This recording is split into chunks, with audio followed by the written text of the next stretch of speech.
Wel, bore da, croeso eto i'n oedfa ni ar YouTube. Mae dal yn anodd ac yn drist yn bod ni ddim yn gallu cynnill gyda'n gilydd, ond dyn ni yn diolch i'r arglwydd am ddarparu y ffordd yma i ni allu addoli, rhyw fath o addoli gyda'n gilydd, fod chydig bach yn wahanol i ni. Wel, heddiw eto, dyn ni'n mynd i ganu, dyn ni'n mynd i addoli'r arglwydd, dyn ni'n mynd i ddarllen, dyn ni'n mynd i weddio gyda'n gilydd, a dyn ni'n mynd i edrych ar air Duw gyda'n gilydd. Ni trosglwyddo chi nawr i'r Joneses fydd yn ein arwain ni trwy ddechrau yr oedfa. Helo! Gobeithio bod pawb yn iawn. Rydyn ni eisiau gweld chi to.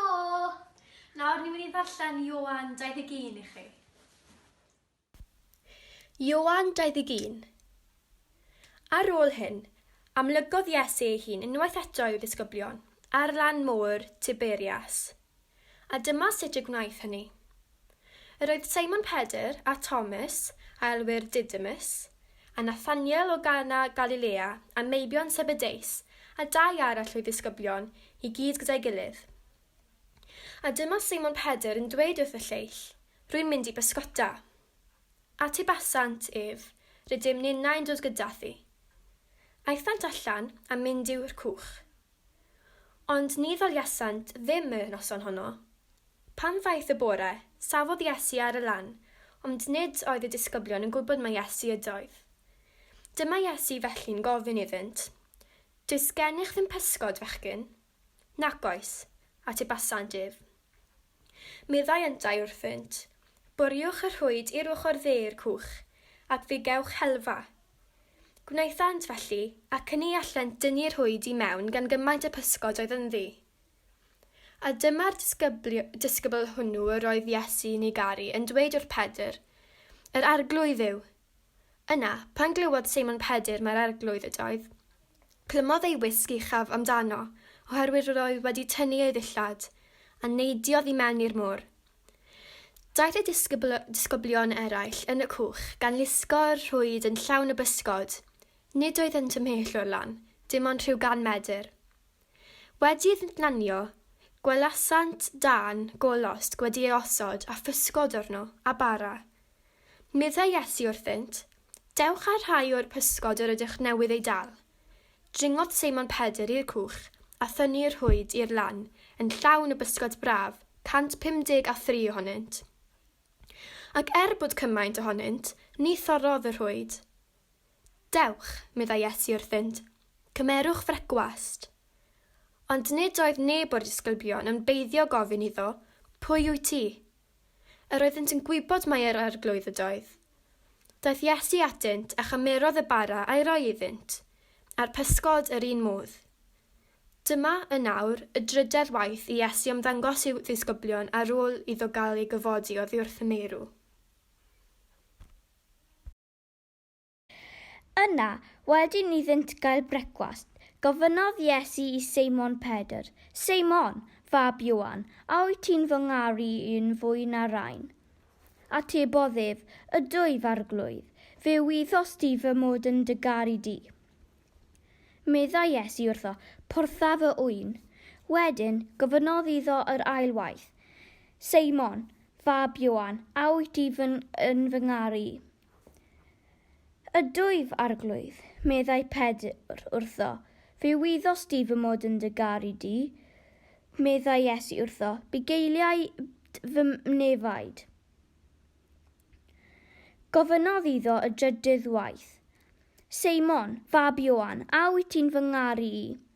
Aeth Pedr yn drist am ei fod wedi gofyn iddo y drydydd waith. A wyt ti'n fy ngaru i? Ac meddai wrtho, arglwydd, fe wyddos ti bod pob beth, ac rwyt ti'n gwybod fy mod yn dy garu di. Dywedodd Iesu wrtho, portha fy nefaid. Yn wir, rwy'n dweud wrthyt, pan oeddyt yn ifanc, yr oeddyt yn dywregesu dy hunan, ac yn mynd lle bynnag y mynit. Ond pan fyddi'n hen, byddi'n estyn dy ddwylo i rywun arall dywregesu, a mynd â thi lle nad wyt ti'n mynnu. Dywedodd hyn i ddangos beth fyddi dull y farwolaeth yr oedd Pedr i ogoneddu Duw trwyddi, ac wedi iddo ddweud hyn, meddai wrth Pedr, canlyn fi. Trodd Pedr a gwelodd y disgybl yr oedd Iesu'n ei garu yn ei canlyn. Yr un oedd wedi pwyso'n ôl ar fynwes Iesu yn ystod y swper ac wedi gofyn iddo, Arglwydd, pwy yw'r un sy'n mynd i ffradychu chdi? Pan welodd Pedr hwn, felly gofynodd Iesu, Arglwydd, beth am hwn? Atebodd Iesu ef, os byddaf yn dymuno iddo ef aros hyd nes y dofi, beth yw hynny i ti? Canlyn di fi. Aeth y gair yma ar led ymhlith ei ddilynwyr, a thybiwyd nad oedd y disgybl hwnnw i farw. Ond ni ddywedodd Iesu wrth nad oedd i farw, ond os byddaf yn dymuno iddo aros hyd nes y dofi, beth yw hynny i ti? Hwn yw'r disgybl sydd yn tystiolaethu am y pethau hyn, ac sydd wedi ysgrifennu'r pethau hyn, ac fe wyddom ni fod ei dystiolaeth ef yn wir. Mae hefyd lawer o bethau eraill a wnaeth Iesu. Petai pob un o'r rhain yn cael ei gofnodi, ni byddai'r byd i'w tybnu yn ddigon mawr i ddal y llyfrau fyddai'n cael ei ysgrifennu. O Dad, diolch i ti am gyfle newydd y bore yma i ddod ger dy fron di. Diolch i ti bod ni'n gallu dod yn ein cartrefi wrth flaen di nawr yn rhydd i addoli, yn rhydd i gwrdd a creawdwr mawr y bydysawd o Dad. Na'r fraint sydd gyda ni o Dad, bod ni'n gallu dod yn ein cartrefi i ti yn dod yma ato ni i gwrdd gyda ni o Dad. Erba ni fod yn gyffroes am y fraint sydd gyda ni, bod ni ffili cwrdd gyda'n gilydd yn ein capel ni o Dad. Mae dy eglwys di ddim yn cael ei gyfyngu i un adeilad, i ti ddim yn cael dy roi mewn bocs o Dad, i ti yn gallu cwrdd â ni fan hyn o Dad, yn ein cartrefi ar yr un pryd o Dad, i ti am mob man, a ni'n diolch i ti am dy fawredd di, am dy ddoethineb di, a diolch i ti am y ryddid i ti wedi prynu i bob o fel ni gallu cwrdd gyda ti yn ein cartrefi, a bod dim rhaid i ni wneud dim byd o Dad, mae'r gwaith wedi wneud drosto ni, mae'r aberth wedi wneud drosto ni, sy'n rhaid i ni aberthu neu unrhyw beth o Dad i ddod gyda fron di nawr. Mae'r aberth wedi wneud drosto ni, Dad. Diolch i ti am y gwaith mae Iesu wedi wneud drosto ni. Diolch i ti am dy ras di tuag ato ni, bod ni'n heiddi dim, bod ni yn cynnig dim i ti o Dad. Eto i ti yn edrych arno ni mewn cariad. A ni'n gwybod ein ffeileddau ni, ni'n gwybod ein gwendidau ni, ni'n gwybod y drygioni sydd yno ni. A eto i ti yn edrych arno ni mewn cariad. A mae ti hwnt i'n dealltwriaeth ni. Ni'n diolch i ti am dy gariad i. Ni'n diolch i ti am dy ras tuag ato ni o Dad. A ni'n diolch i ti am dy gonsarn drosto ni yn adeg hanesyddol yma o Dad, le mae lot yn cael ei cythiwo i cartrefi, le mae bobl y byd yn cerdded o amgylch yn ofni, bod bobl yn gweld bod bywyd yn bregus o Dad, ond eto i ni yn cael gobeith yno ti, i ni'n gwybod bod ti gyda ni, a sy'n byd yn gallu dod rhwng ni a'n gwaredwr ni. I ni'n diolch i ti bod ti gyda ni drwy'r cyfan, a bod ti yn cario ni ar ryw ddydd wrth edrych yn ôl, byddwn ni'n gweld dy bresenoldeb di, byddwn ni'n gweld dy ddaioni di gyda ni trwy'r amser hyn, byddwn ni'n gweld dy ddoethineb di hefyd. Bod ni falle ddim yn deall beth sy'n digwydd, i ni'n gwybod bod ti yn reoli a bod ti yn uwch lywodraethu, a ni'n gweddio nawr y bydde ti yn amlygu dy hunan i bobl y byd. Ni'n diolch i ti bod ti'n gallu defnyddio pob achlysur i ddod â bobl ato ti. A ni'n gweddio nawr bydde bobl yn meddwl am eu hened nhw, o Dad, am eu dyfodol nhw, o Dad, yn y sefyllfa hyn, o Dad. Ni'n gweld bobl yn ofon, ni'n gweld bobl ddim yn deall. Ni'n gweld falle bobl yn agor i llyged i weld bod ni ddim yn bobl sy'n mynd i bara am byth. A ni'n gweddio bydde bobl yn troi ato ti, falle am y tro cynta, falle rhaid dod nôl ato ti, ac yn rhoi bywydau i ti. Ni'n gweddio bydde bobl yn troi ato ti, bydde ti yn defnyddio Cristnogion yn yr achlysur yma i fod yn oleuni yn y byd. Bydde ti'n defnyddio ffyrdd newydd i estyn allan. Ni diolch i ti am technoleg newydd sydd gyda ni, bod ni'n gallu cadw mewn cysylltiad gyda'n gilydd. Yn gweddio bod ti'n defnyddio'r pethau hyn i estyn allan ac i ddod â ogoniant i mewn i'r byd mewn ffordd grymus iawn, o Dad. A ni'n diolch i ti am y technoleg sy'n gallu cadw ni gyda'n gilydd hefyd, a ni'n cyflwyno'n eglwys i ti nawr, o Dad. Ni'n diolch i ti am bob un yn ein eglwys ni, pawb sy'n gysylltiedig gyda'n eglwys ni. Ni'n gweddio am y gweinidog wrth fe baratoi bob wythnos mewn sefyllfa anodd iawn, o Dad. Ni'n gweddio bydde ti yn ei amddiffyn a bydde ti'n rhoi gair iddo fe, a bydde ti'n ei ddefnyddio fe, a bydde ti yn agos ato fe a'r teulu. Yn gweddio amdano ni gyd, o Dad, a bydde ni'n defnyddio'r amser sydd gyda ni i feddwl amdano ti, i ddarllen amdano ti, ac i werthfarogi beth ti'n neud drosto ni, o Dad. A ni'n cyflwyno rai o'n eglwys ni sydd yn ofon, rai sydd yn dost, rai sydd yn unig, rai sy'n teimlo'n wan. A ni'n gofyn y bydde ti yn agos atyn nhw, bydde ti yn rhoi cysur iddyn nhw nawr, o Dad. Bydde ti yn agosau ato ni gyd. Bydde ti'n anfon yr ysbryd glân i lawr ato ni hefyd, o Dad. A ni'n gweddio am yr gwasanaeth yma nawr, ni'n gweddio am dair di mynd mas dros wahanol Sianeli, o Dad. A ni'n gweddio y dair di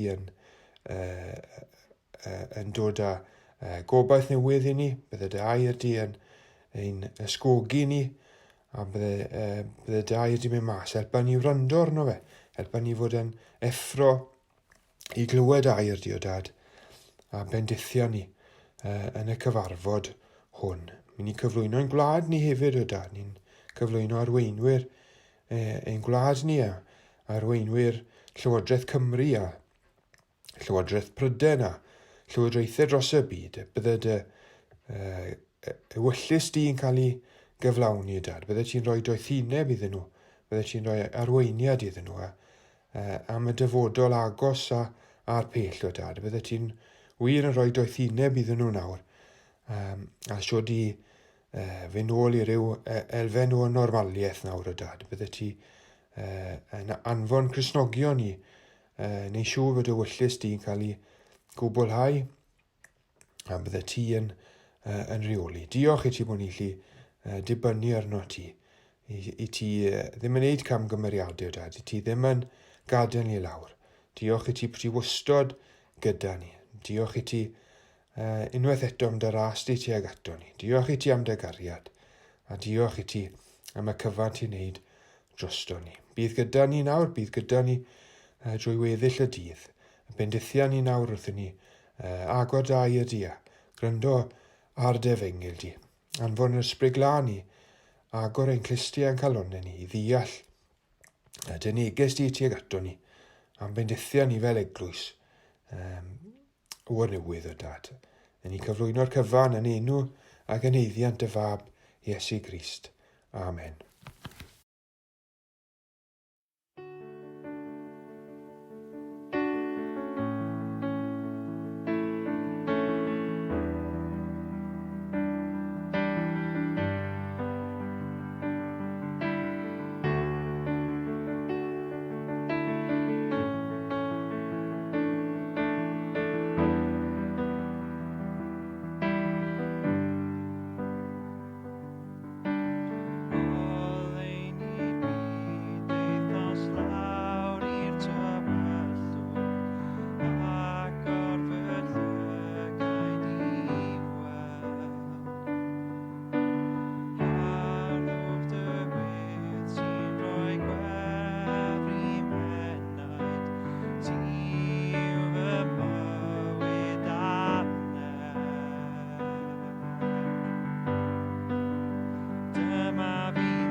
Reit, wel, bore yma dyn ni'n mynd i edrych te ar yr hanes chi wedi clywed yn y darlleniad, Ioan 21. A mae dwy ran i'r hanes.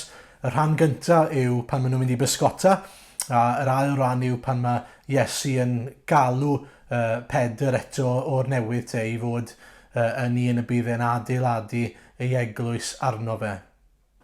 Ac efalla'ch bod chi'n gofyn y cwestiwn, pam fod pennod 21 hyd yn oed yn bodoli? Os angen e, mae y cyfan sydd byddwn ni'n meddwl yn bwysig wedi cael ei gofnodi yn barod erbyn diwedd Ioan 20. Chi'n meddwl am y croeshoeliad, yr atgyfodiad ac ymddangos i'r disgyblion. Ond pam fod yr Ysbryd Glân wedi gweld hi'n dda i ni gael un benod arall te? Wel, oherwydd fod yr hyn mae Iesu yn ei ddangos i ni am ei weithredoedd e ac am ei awdurdod e yn bwysig iawn yn y darn yma. Felly, dyn ni'n mynd i ystyried beth mae Iesu yn ei ddysgu i'r disgyblion drwy ei weithredoedd, neu sut mae'n defnyddio ei weithredoedd i amlygu hynna'n i'r disgyblion trwy y wyrth yma byddwn ni'n ei weld. Ac yna yn yr ail ran yn ystyried sut mae Iesu'n amlygu ei awdurdod i ni ac yn defnyddio ei eiriau ar hyn mae'n galw Pedr i'w wneud mwyn dangos i ni ei fod yn un sydd ag awdurdod a gras.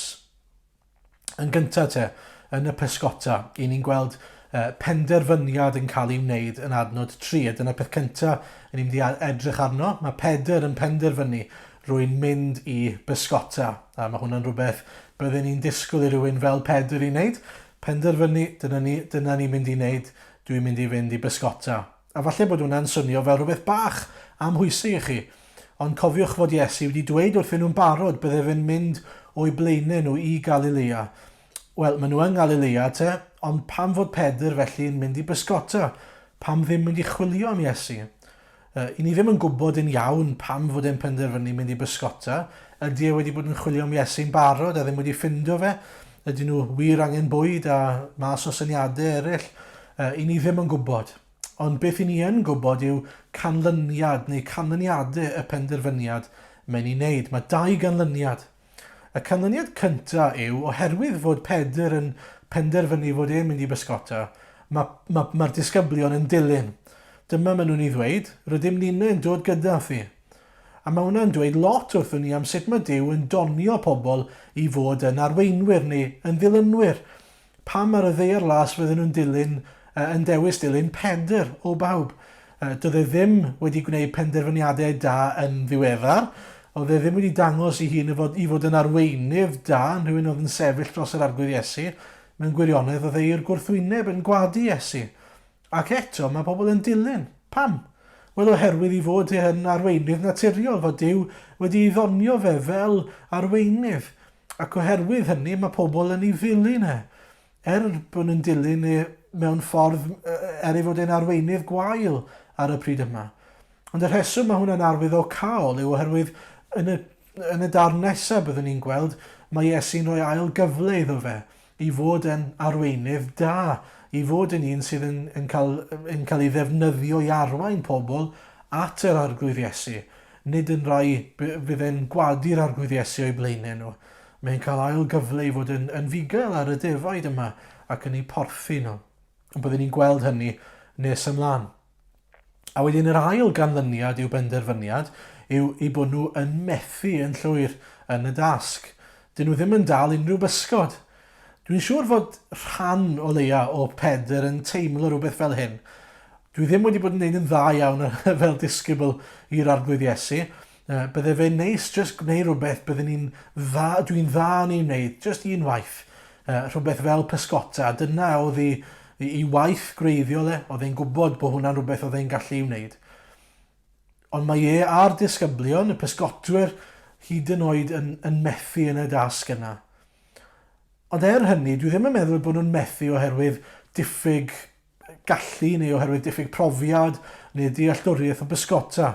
Dwi'n credu bod nhw'n methu oherwydd fod Duw yn ei cadw nhw rhag dal y pysgod. Dwi'n credu fod yr arglwydd yn ei dal y pysgod yn ôl mwyn dangos rhywbeth iddyn nhw. Mae'n dangos ac yn rhoi neges bwysig iddyn nhw ac mae'n neges bwysig i ni. Mae'n dangos i ni bod nhw ddim yn gallu gwneud unrhyw beth heb yr arglwydd Iesu. Mae'n ddiddorol hefyd fod yr arglwydd yn cadw nhw rhag i weld e. Mae'n dweud nid oedd y disgyblion yn gwybod mae Iesu ydoedd. Ond ni hefyd yn gwybod, os byddai Iesu'n dymuno gwneud ei hunan yn hysbys iddyn nhw, byddai fe wedi gwneud ei hunan yn hysbys iddyn nhw. Byddai y môr ddim yn rhwystyr iddo fe, byddai fe yn gallu cerdded ar y môr os byddai fe moyn, fel mae wedi gwneud yn y gorffennol.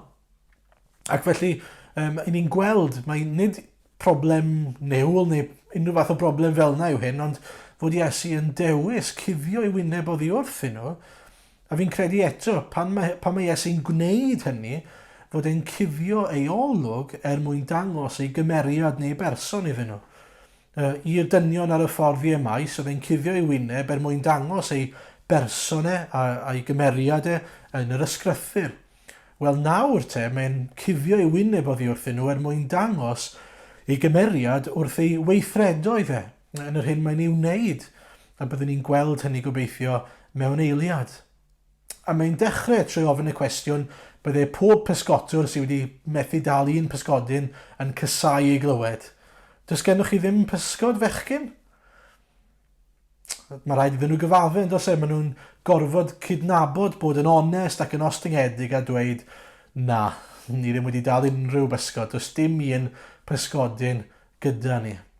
Mae Iesu yn dod â nhw lawr i'r fan lle maen nhw'n sylweddoli, fel mae'n dweud yn Ioan 15 adnod 5.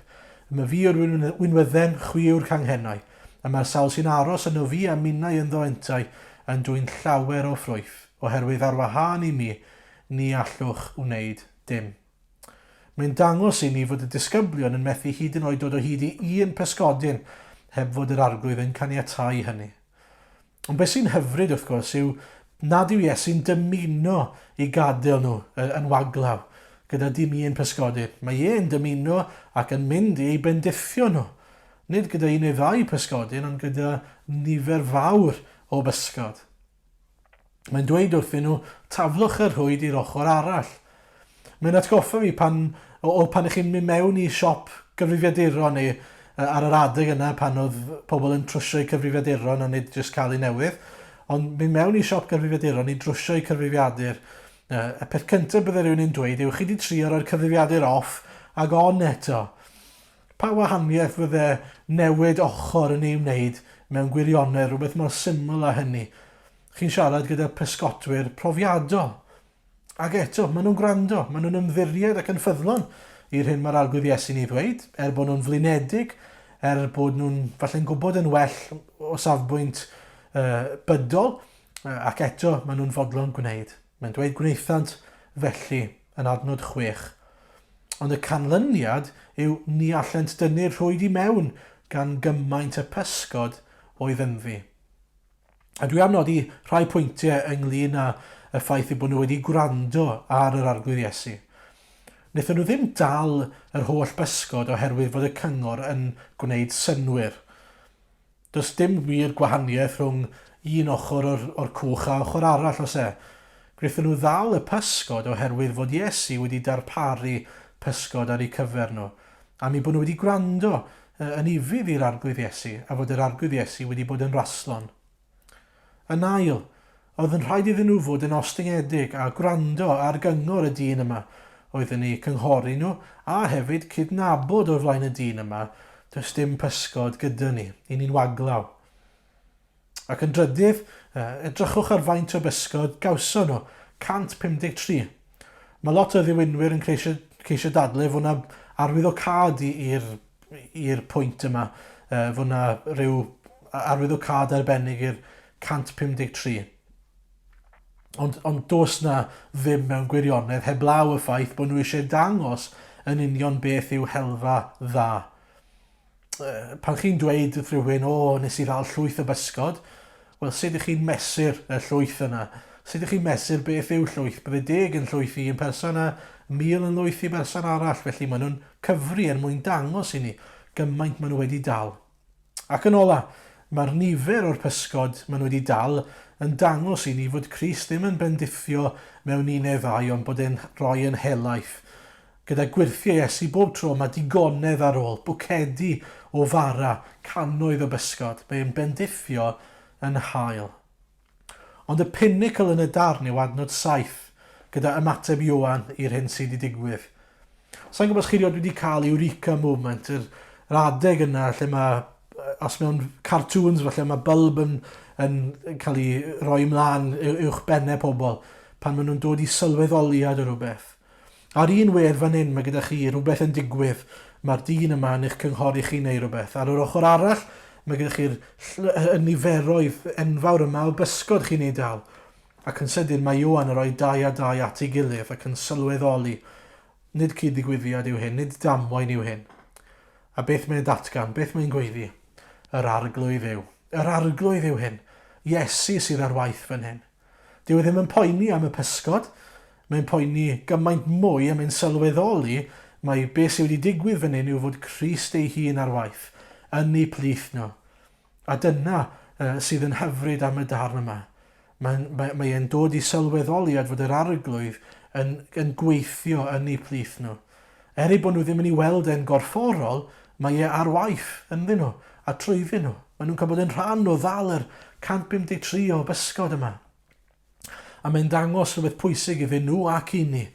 Hyd yn oed os nag ydyn nhw'n gweld Iesu yn gorfforol, mae Iesu yn ei weithredoedd yn dal yn bresennol, yn dal ar waith, yn dal i fendiffio. Maen nhw yn dod yn waglaw at yr arglwydd Iesu, ond maen nhw'n gadael wedi ei bendiffio yn helaeth. Mae Duw wedi bod yn hael tuag atyn nhw. Mae'n dangos i ni allwn ni wneud dim heb yr arglwydd Iesu. Ac yn ail, dim ond i ni ymddiried a gwrando ar ei air, mi fydd e'n ein bendiffio ni. Ac hefyd, mae'n bwysig bod ni'n gweld fan hyn fod angen adnabod gwaith Iesu Grist yn ein bywydau ni. Tybed ydyn ni'n gallu gweld a cydnabod fod Iesu Grist ar waith ac yn rhoi clod iddo fe am hynny. Wythnos diwetha yma yn yr eglwys ni wedi gweld Crist ar waith yn amlwg yn ein bywydau ni, yn ein eglwys ni. Oedd teulu yn yr eglwys wedi cael babi ychydig wythnosau nhw, mae'r teulu ma'n dod ato ni'n achlysurol. Oedd y babi wedi cael ei eni rhyw wythnos yn ôl, ac pan gafodd y babi i eni, oedd pethau'n edrych yn reit wael. Oedd gyda fe collapsed lung, oedd e'n gorfod cael help i anadlu, oedd pneumonia arno fe, oedd e'n datblygu sepsis, oedd problemau eraill gyda gwaed arno fe, oedd e'n stryglo cael lein i mewn iddo fe mwyn iddo fe gael bwydo. Oedd pethau'n edrych yn ofnadw o wael. Oedd rhaid i'r rhieni yn nysu eu hunan oddi wrtho fe am drydio oherwydd bod nhw'n poeni am y virus, coronavirus. Ac oedd ni'n cael ein gadael yn teimlo fel eglwys a mae'n siŵr fel rhieni yn gwbl helpless. Mae'n ar gair oedd yn dod i'n meddwl ni, yn cael yn gadael mewn sefyllfa lle o'n i'n teimlo fel bod dim byd oedden ni'n gallu gyfrannu, o'n i'n dod yn waglaw. Ond yr unig beth oedden ni yn gallu gwneud oedd gwrando ar air yr arglwydd Iesu, ei air yn y Beibl oedd yn dweud wrthyn ni, ein bod ni'n gallu dod ar cyfan sydd yn ein poeni ni, y cyfan sydd ei angen arno ni, a dod ar cyfan a i wneud e'n hysbys ger bron yr arglwydd. Gweddio. Na'r cwbl oedden ni'n gallu gwneud. Ac fel eglwys a rhai eglwysi eraill, dyna wnaethon ni. Gweddio. Plygu glin a gweddio i'r arglwydd. A fe welson ni wyrth. O fewn wythnos, oedd y babi wedi gwella i'r fath raddau fod e'n cael mynd gytre i fod gyda'i rieni yn anadlu ar ben ei hun ac yn bwydo, sydd yn dangos i ni fod yr arglwydd Iesu ar waith. Fod e'n ateb gweddiau, fod e'n gweithredu yn ein plith ni.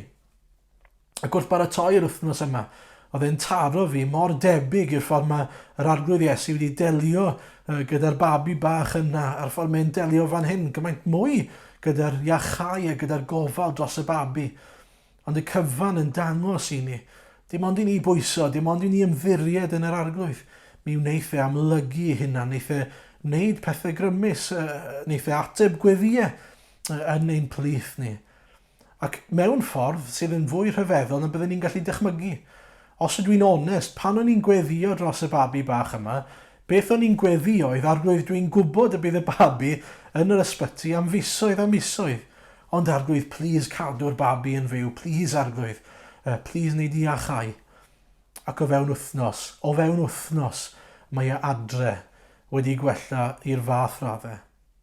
Wel, tybed beth yw ein ymateb ni i glywed rhywbeth fel yna ac i brofi rhywbeth fel yna. Ydy ni fel Ioan yn dweud ac yn cydnabod yr arglwydd yw e? Fe sydd wrth y lliw, fe sydd ar waith, fe sydd yn bendithio. Clod iddo fe.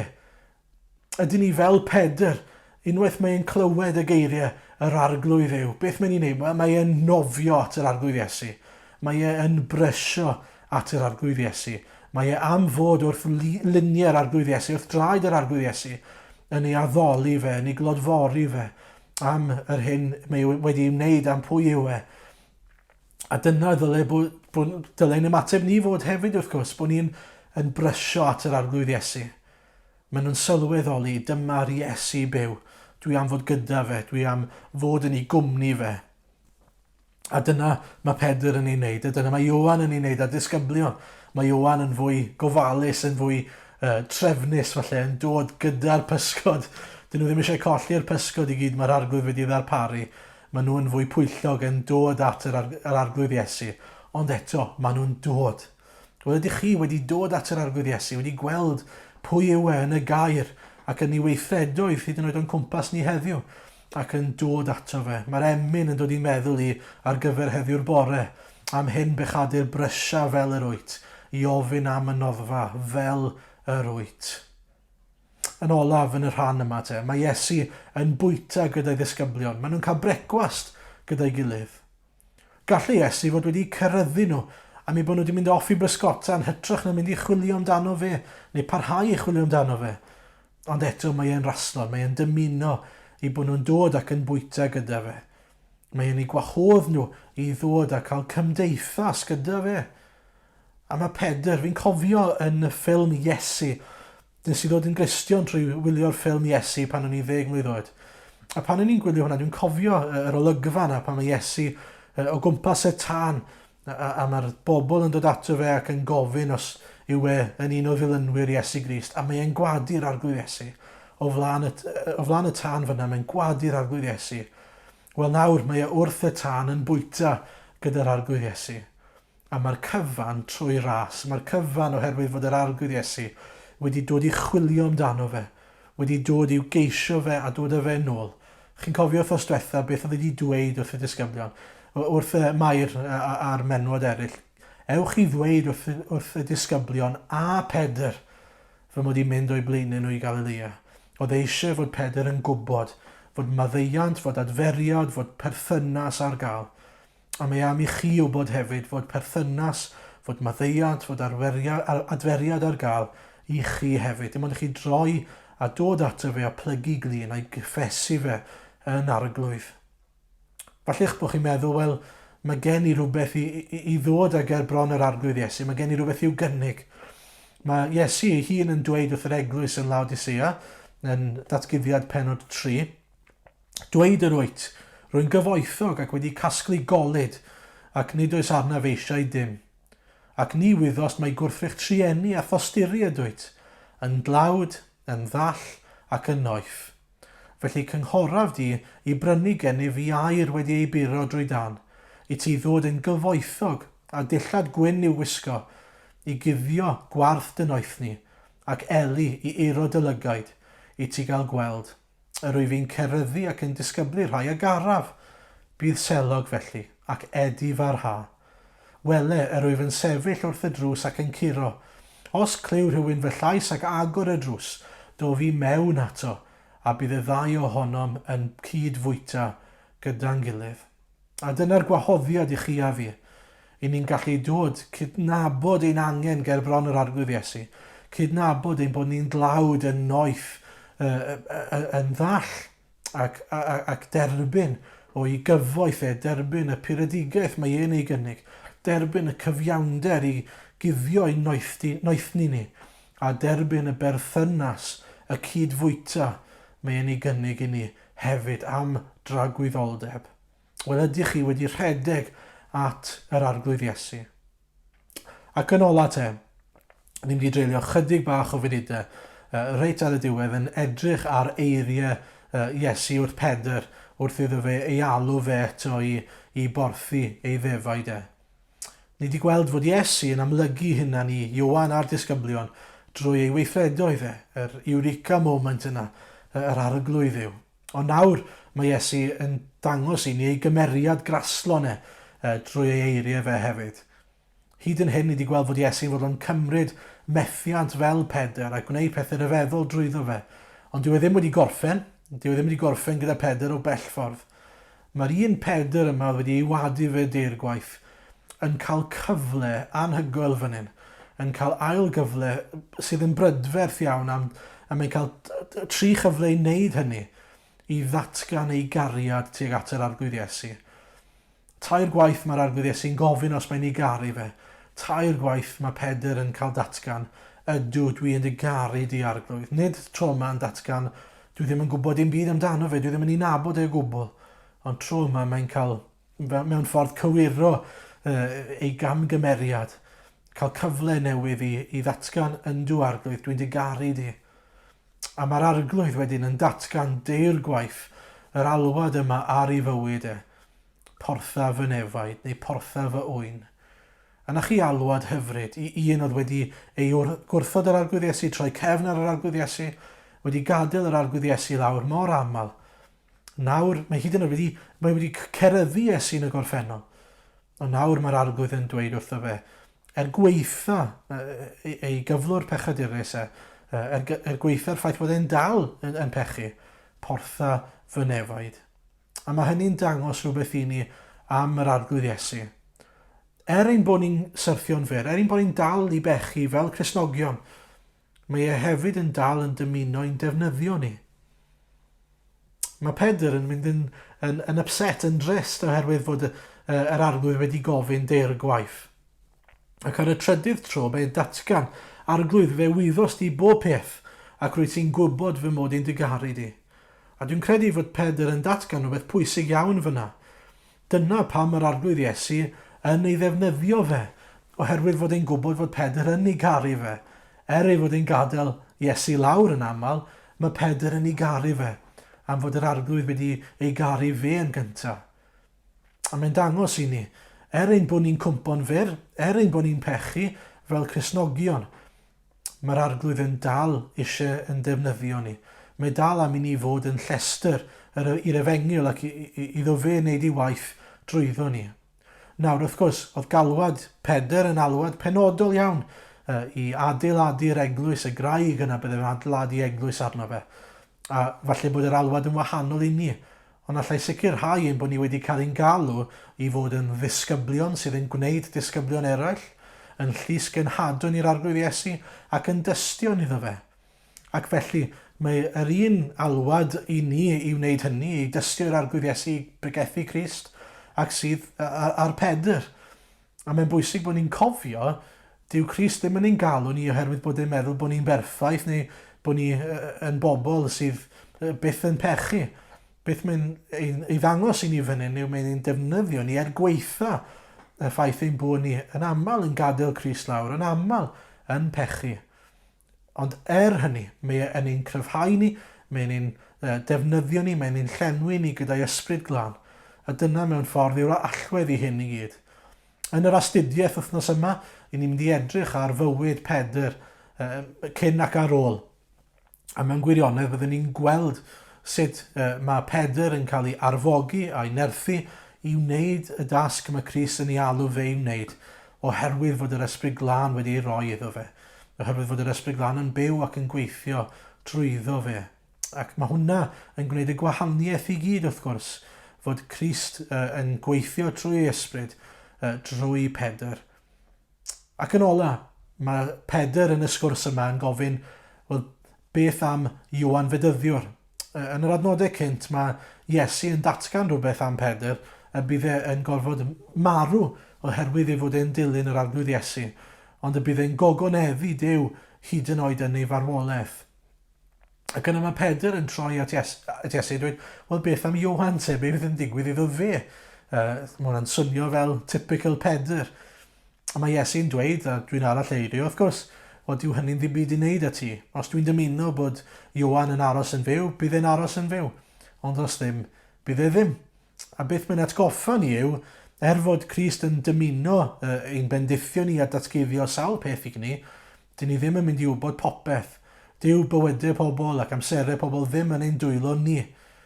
Beth mae'n dangos i ni yw fod y cyfan, bod amser pob un a'n dyfodol ni yn ei ddwylo fe. A mae hwnna'n golygu bod ein bywyd ni, ein dyfodol ni, ddim yn nwylo y coronavirus neu unrhyw salwch arall. Yn dy law yma i famserau, yn nwylo'r arglwydd mae e, a felly ni'n ymddiried ynddo fe.